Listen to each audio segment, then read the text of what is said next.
ذرے اس خاک کے تابندہ ستارے ہوں گے، ذرے اس خاک کے تابندہ ستارے ہوں گے، جس جگہ آپ نے نعلین اتارے ہوں گے۔ لوگ تو چلے حسن عمل لے کے روز حساب، لوگ تو چلے حسن عمل لے کے روز حساب، سرورہ ہم کو تو فقط تیرے ہی سہارے ہوں گے۔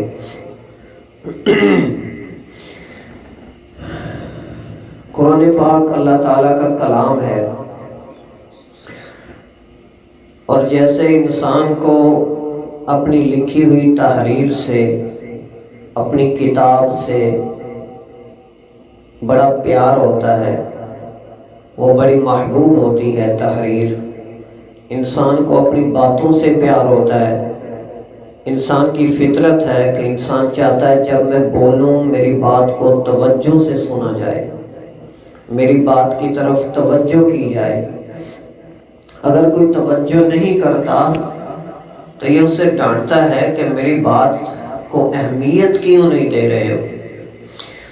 بالکل اسی طرح اللہ تعالیٰ کو بھی اپنی تحریر، اپنی کتاب، اپنا کلام، اپنی باتیں اللہ کو بھی محبوب ہیں، اللہ کو بھی پیاری ہیں۔ سارا قرآن اللہ کا کلام ہے، اللہ کی زبان مبارک سے نکلا ہوا۔ اللہ کی زبان نہیں ہے، اللہ زبان سے پاک ہے۔ مثال دیتے ہیں سمجھانے کے لیے۔ اللہ تعالیٰ ہاتھ پاؤں سے، ظاہری جسم سے، جگہ سے، مکان سے اللہ تعالیٰ پاک ہے ان چیزوں سے۔ اللہ کیسا ہے؟ اللہ ویسا ہی ہے جیسے اللہ نے خود بتلایا ہے۔ آپ علیہ السلام کا فرمان ہے اللہ کی ذات میں غور نہ کرو، اللہ کی صفات میں غور کرو۔ کائنات اللہ نے بنائی ہے، غور و فکر کریے۔ کائنات میں غور و فکر کر کے اللہ کی ذات کو پہچانا۔ تو اللہ تعالیٰ کو اپنے پاک کلام سے پیار ہے، محبت ہے۔ کچھ صورتیں ایسی ہیں جن سے اللہ بہت زیادہ پیار کرتا ہے، جیسے انسان کی لکھی ہوئی تحریرات ہوتی ہیں۔ کچھ تحریریں ایسی ہوتی ہیں جن سے انسان بے حد پیار کرتا ہے، اسے لوگوں کو پڑھنے کے لیے کہتا ہے، اسے سنبھال کے رکھتا ہے۔ جیسے انسان حفاظت کرتا ہے نا اپنی لکھی ہوئی چیز کی، ایسے ہی اللہ تعالیٰ نے بھی اپنی لکھی ہوئی کتاب کی حفاظت کا ذمہ اٹھایا ہے۔ اِنَّا نَحْنُ نَزَّلْنَا الذِّكْرَ وَإِنَّا لَهُ لَحَافِظُونَ۔ اللہ کا پاک کلام میں ارشاد ہے کہ ہم نے ہی اس ذکر کو نازل کیا۔ ذکر سے مراد قرآن پاک ہے۔ ہم نے ہی اس قرآن کو نازل کیا ہے اور ہم ہی اس قرآن کی حفاظت کرتے ہیں۔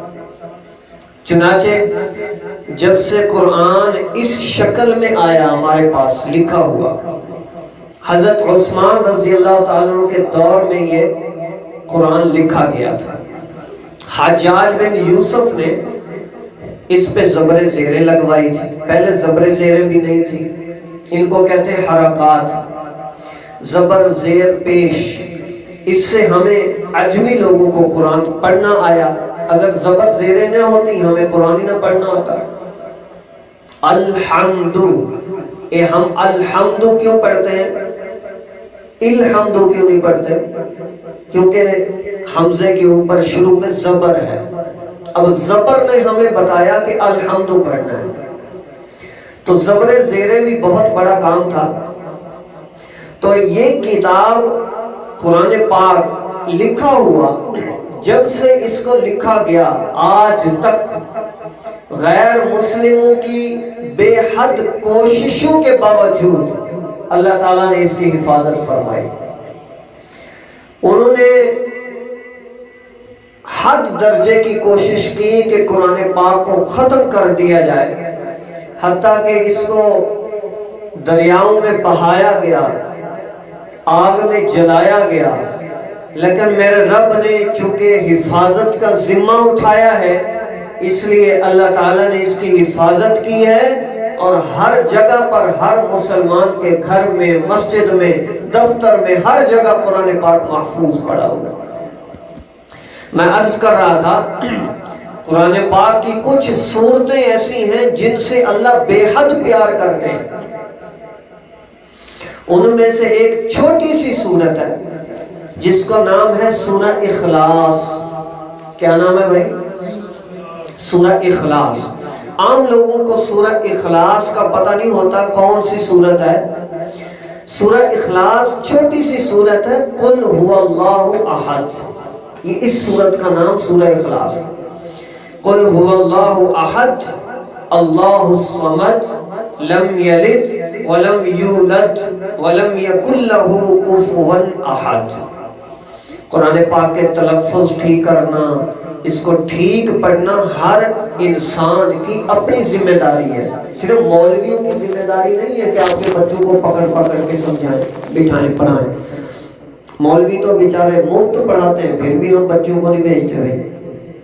سکولوں والے ہزاروں فیسیں لیتے ہیں، وہاں روزانہ ماں اٹھے گی، صبح صبح ناشتہ بنائے گی، لنچ باکس تیار کرے گی، یونیفارم پہنائے گی، کریمیں لگائے گی، کنگھی کرے گی، صاف ستھرا کر کے ٹائی شائی لگا کے سکول بھیجے گی۔ سکول والوں نے کبھی اعلان کیا ہے کہ صبح صبح اپنے بچوں کو بھیجو جی سکول کا ٹائم لیٹ ہو رہا ہے؟ کیوں جی؟ کبھی اعلان کیے؟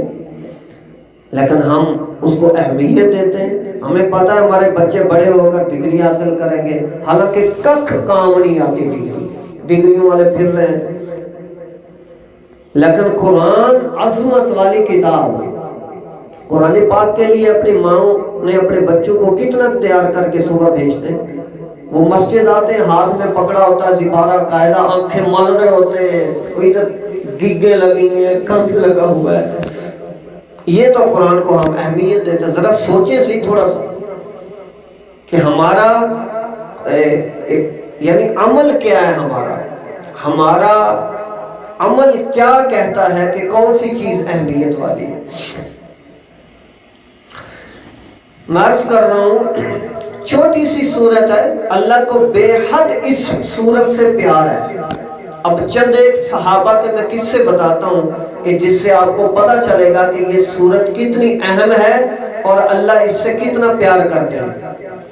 حضرت جبرائیل علیہ السلام ایک دفعہ آئے، آپ علیہ السلام کی مجلس میں یوں حضرت ابو ذر غفاری رضی اللہ تعالیٰ بڑے مشہور صحابی ہیں، یہ آپ کی مجلس میں بیٹھے ہوئے ہیں۔ حضرت جبرائیل آئے، آ کر عرض کیا یا رسول اللہ صلی اللہ علیہ وسلم حل ھذا ابا ذر، یا رسول اللہ یہ ابو ذر ہے؟ آپ نے فرمایا ہاں ابو ذر ہے، لیکن تم اسے کیسے جانتے ہو؟ حضرت جبرائیل علیہ السلام پوچھ رہے ہیں۔ آپ نے فرمایا جبرائیل تم ابو ذر کو کیسے جانتے ہو؟ حضرت جبرائیل علیہ السلام نے عرض کیا یا رسول اللہ صلی اللہ علیہ وسلم زمین والوں سے زیادہ ابو ذر کو آسمان والے جانتے ہیں۔ آسمانی مخلوق بے شمار ہے، زمین والے تو چند عرب ہے نا، 7-8 عرب ہے پوری دنیا میں، آسمان والے تو بے شمار ہیں، گنتی میں آ ہی نہیں سکتے۔ حضرت جبرائیل کہنے لگے یا رسول اللہ زمین والوں سے زیادہ اسے آسمان والے جانتے ہیں۔ آپ علیہ السلام نے حیرانگی سے پوچھا جبرائیل وہ کیسے جانتے ہیں؟ جبرائیل علیہ السلام نے عرض کیا یا رسول اللہ صلی اللہ علیہ وسلم ابو ذر رضی اللہ تعالیٰ عنہ کے اندر عندہ خصلتین، 2 عادتیں ایسی ہیں جس کی وجہ سے اسے آسمان والے پیار کرتے ہیں۔ وہ 2 عادتیں کون سی ہیں؟ عرض کیا کہ ایک عادت اس میں اچھے اخلاق ہیں، یہ لوگوں سے مسکرا کر بولتا ہے، کسی کا حق نہیں مارتا، کسی کو دھوکہ نہیں دیتا، امانت میں خیانت نہیں کرتا، سچ بولتا ہے اور لوگوں کو ان کا حق دیتا ہے، ہمسایوں کے ساتھ اس کے حقوق اچھے ہیں، اخلاق اس کے اچھے ہیں۔ دوسری خصلت یہ ہے کہ یہ سورہ اخلاص یعنی قل هو اللہ احد کثرت سے پڑھتا ہے، جس کی وجہ سے آسمان والے اس سے پیار کرتے ہیں۔ دوسرا قصہ، حضرت عمر رضی اللہ تعالیٰ عنہ آئے، آپ نے ارشاد فرمایا اے عمر 10 مرتبہ سورہ اخلاص پڑھ لیا کرو، اس کی وجہ سے اللہ تعالیٰ تمہارا جنت میں ایک بڑا محل بنا دیتے ہیں۔ کیا کر دیتے ہیں؟ جنت میں بڑا محل بنا دیتے ہیں۔ اور جنت کے محل بحریہ ٹاؤن کی کوٹھیوں جیسے نہیں ہوتے، مٹی کی بنی ہوئی کوٹھیاں، مٹی کے بنے ہوئے محلات، مرے گا انسان ہر چیز چھوڑ کے چلا جائے، وہ سونے اور چاندی کی اینٹوں سے، زمرد اور یاقوت کے موتیوں سے بنا ہوا محل ہوگا، جس کو کبھی زوال نہیں آئے گا، جس کو کبھی پینٹ کی ضرورت نہیں، جس کو کبھی اس کو رینوویٹ کرنے کی ضرورت نہیں، جو کبھی رنگ اس کا خراب نہیں، کبھی ٹائلیں نہیں خراب ہوں گی، کبھی پتھر خراب نہیں ہوں گے، خوشبو سے مہکتے ہوئے محل، اور سب سے بڑی بات کبھی آپ سے چھینا نہیں جائے گا، ہمیشہ آپ کے پاس رہے گا۔ کس پہ مل رہا ہے؟ صرف 10 مرتبہ سورہ قل هو اللہ احد پڑھنے کا۔ حضرت عمر نے کہا یا رسول اللہ اتنا بڑا محل 10 مرتبہ پڑھنے پر مل گیا، پھر تو میں بہت زیادہ محلات بناؤں گا۔ آپ نے ارشاد فرمایا عمر تو پڑھتا تھک جائے گا، اللہ دیتا نہیں تھکے گا، اللہ کے خزانے وسیع ہیں۔ چنانچہ بھائیو جہاں ہمیشہ کے لیے جانا ہے تو وہاں بھی تو اپنے گھر بنانے چاہیے نا بھائی، 5 مرلے 10 مرلے میرا پلاٹ ہو جائے، میرا اچھا گھر بن جائے، ہر آدمی کی خواہش ہے، بچوں سے پوچھو ان کی بھی خواہش ہے۔ جہاں ہمیشہ کے لیے رہنا ہے اس گھر کی ہمیں پرواہ کوئی نہیں۔ ایک صحابی ہے معاویہ ابن معاویہ لیثی انصاری رضی اللہ تعالیٰ، یہ تاریخی واقعہ ہے۔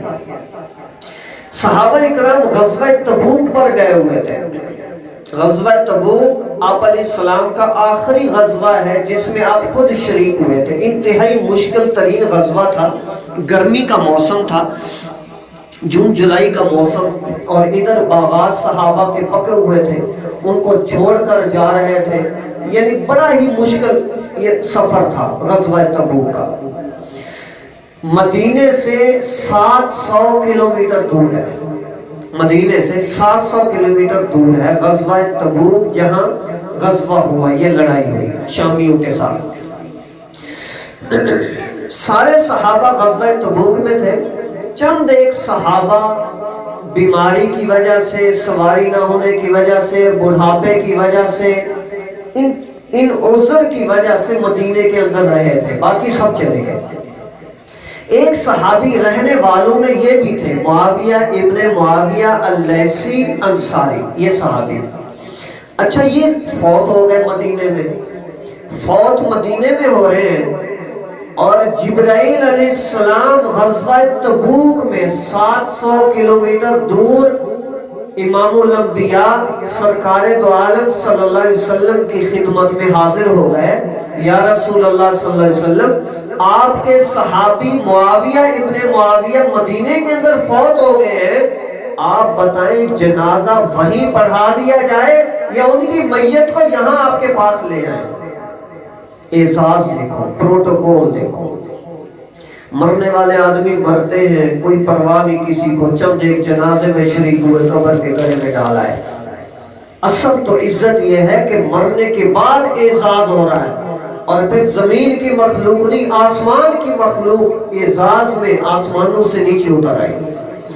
آپ نے فرمایا بھائی جبرائیل اس کے جنازے کو یہاں لے آؤ، ہم خود جنازہ پڑھیں گے۔ فرشتوں نے حضرت معاویہ کی میت کو اٹھا کر غزوہ تبوک کے اندر لا کر آپ کے سامنے رکھ دیا، آپ نے جنازہ پڑھایا، اور اس دن سورج بڑا روشن تھا۔ صحابہ نے پوچھا یا رسول اللہ آج دن بڑا روشن ہے، نور نور ہے۔ آپ نے ارشاد فرمایا دیکھتے نہیں ہو پاؤں رکھنے کی جگہ نہیں، اتنے فرشتے معاویہ کے جنازے میں نیچے اتر آئے۔ کیا اعزاز، کیا پروٹوکول۔ اللہ ہمیں بھی ایسی موت نصیب فرمائے، جیسی زندگی گزرے گی ویسی موت آئے گی۔ جیسی زندگی گزرے گی ویسی موت آئے گی. زندگی تو گزر رہی ہے گند کے اندر اور امیدیں اچھی باندھی ہوئی ہیں. بھائیو یہ اچھی بات نہیں. امید اچھی رکھنا بالکل بہت اچھی بات رکھنی چاہیے. لا تقنطوا من رحمت اللہ. لیکن جو کاشت کر رہے ہیں اس کو بھی تو دیکھو. جو بیج ڈال رہے ہیں زمین کے اندر وہی اوپر نکلے گا. آپ نے جنازہ پڑھایا, جبرائیل علیہ السلام نے کہا یا رسول اللہ اب جنازہ اب میت یہی دفن کرنی ہے یا مدینے کے اندر لے جائیں؟ آپ نے ارشاد فرمایا مدینے کے اندر لے جاؤ. فرشتوں نے میت اٹھائی مدینے میں پہنچا دی. یہ تاریخی واقعہ ہے. حدیث میں تو لکھا ہوا ہے. کچھ واقعات ضعیف ہوتے ہیں, تاریخی ہوتے ہیں, ان کو فضائل کے اندر بیان کر دیا جاتا ہے. لہذا یہ سورہ اخلاص کی چونکہ فضیلت کے اندر تھا اس لیے میں نے بیان کر دیا. اب اس کے اندر چھان بین کرنا, پوچھ گچھ کرنا وہ ضروری نہیں ہوتا تاریخی واقعوں کے اندر. تو سورہ اخلاص برکت والی سورت اور اللہ تعالیٰ کو بے حد پیار ہے اس سورت سے. اس لیے آپ سارے یہ نیت کر لیں کہ آج کے بعد صرف کتنے 5 منٹ لگیں گے, 100 دفعہ سورہ اخلاص روزانہ پڑھ لیں. سارے بھائی نیت کر دیں انشاءاللہ. 100 دفعہ سورہ اخلاص 5 منٹ لگیں گے اور 10 محل آپ کے جنت میں بن جائے گا. ایک حدیث میں آتا ہے 1 دفعہ سورہ اخلاص کا جو ثواب ہے وہ 3 قرآن پاک کے برابر ہے. گویا کہ جو 3 دفعہ سورہ اخلاص پڑھ لے گا اس کو اللہ تعالیٰ پورے قرآن پڑھنے کا ثواب عطا فرما دے. 3 دفعہ تو پڑھ ہی لیا کریں بھائی, اور 10 دفعہ پڑھ لیا کریں. ہر نماز کے بعد 10 دفعہ پڑھ لیں, ہر نماز کے بعد 20 دفعہ پڑھ لیں گے تو 100 دفعہ روزانہ ہو جائے گا. تو اتنی بار تو پڑھ لینی چاہیے بھائی. ایک صحابی آئے, کہنے لگے یا رسول اللہ مجھے سورہ اخلاص سے پیار ہے, سورہ قل هو اللہ سے پیار ہے. آپ نے فرمایا اللہ کو بھی پیار ہے, لہذا جو سورہ اخلاص سے پیار کرے گا اللہ اس سے پیار کرتا ہے. ہم یہ چاہتے ہیں اللہ ہمیں محبت کی نظر سے دیکھے. ہم دعا بھی کرتے ہیں اللہ کرم کی نظر فرما, فضل کی نظر فرما. تو اس کا ذریعہ یہ ہے کہ ہم سورہ اخلاص کو پڑھتے رہیں. آپ ایک ہی رکعت کے اندر بار بار بھی پڑھ سکتے ہیں. ایک مسئلہ اور سن لیں, سورہ اخلاص چلتے پھرتے بغیر نماز کے وضو کا ہونا ضروری نہیں ہوتا. کسی بھی ذکر کے لیے بغیر وضو کے آپ کوئی بھی ذکر کر سکتے ہیں. ہاں جنبی حالت نہ ہو, غسل کی حاجت نہ ہو, بندہ ناپاک نہ ہو, اس صورت میں نہیں پڑھ سکتے. قرآن پاک کی کوئی بھی آیت ناپاکی کی حالت میں نہیں پڑھ سکتے. پاکی ہو اور وضو نہ بھی ہو پھر بھی کوئی بھی ذکر آپ زبان سے کر سکتے ہیں, اور قرآن پاک کی کوئی آیت سورت بھی بغیر وضو کے پڑھ سکتے ہیں. وضو نماز کے لیے اور قرآن کے لیے ضروری ہے. اس کے علاوہ وضو ضرور, ہاں اگر وضو کے ساتھ انسان سارا دن گزارے وہ تو سونے پہ سہاگا ہے, لیکن ضروری نہیں ہے, فرض واجب نہیں. اللہ تعالی ہم سب کو عمل کی توفیق عطا فرمائے. سنت للہ رب العالمین والعاقبۃ للمتقین والصلاۃ والسلام علی سید الانبیاء والمرسلین. اللهم صل على سيدنا ومولانا محمد وعلى آل سيدنا ومولانا محمد وبارك وسلم. یا ارحم الراحمین یا ارحم الراحمین یا ارحم الراحمین یا ذا الجلال والاکرام یا ذا الجلال والاکرام یا ذا الجلال والاکرام. اے اللہ ہم سب کی حاضری کو اپنی بارگاہ میں قبول فرما. اے اللہ ہم سب کے صغیرہ کبیرہ جان بوجھ کر کیے انجانے سے کیے اللہ سب گناہوں کو معاف فرما. اے اللہ ہم سب سے راضی ہو جا. اے اللہ ہمیں زندگی میں برکتیں نصیب فرما. اللہ رحمتوں والی نظر, کرم والی نظر فرما. ہمارے مسائل کو حل فرما, ہماری پریشانیوں کو دور فرما. کاروباری لائن سے یا اللہ, اولاد کے اعتبار سے یا اللہ, گھر بار کے اعتبار سے, جس اس اعتبار سے بھی پریشانیاں ہیں اللہ سب کو دور فرما. جو بھی مسائل ہیں اللہ سب کو حل فرما. اے اللہ ہماری دنیا بھی اچھی کر دے, ہماری آخرت بھی اچھی کر دے. اللہ تو نے خود ہی فرمایا ہے کہ مجھ سے دنیا بھی مانگو آخرت بھی مانگو۔ اللہ دنیا کی نعمتوں کے بھی ہم محتاج ہیں، ہم سب کو بے بہا عطا فرما۔ آخرت کی اللہ نعمتوں کے بھی ہم سب محتاج ہیں، آخرت میں بھی اللہ نعمتیں بے بہا عطا فرما۔ اللہ اپنے حبیب صلی اللہ علیہ وسلم کی محبت ہم سب کے دلوں میں پیدا فرما۔ آپ کے ہاتھوں سے جام کوثر نصیب فرما۔ اللہ جنت الفردوس میں آپ کا پڑوس نصیب فرما۔ ربنا تقبل منا انک انت السمیع العلیم وتب علینا انک انت التواب الرحیم، وصلی اللہ علی النبی الکریم وعلی آلہ واصحابہ واہل بیتہ اجمعین برحمتک یا لا الہ۔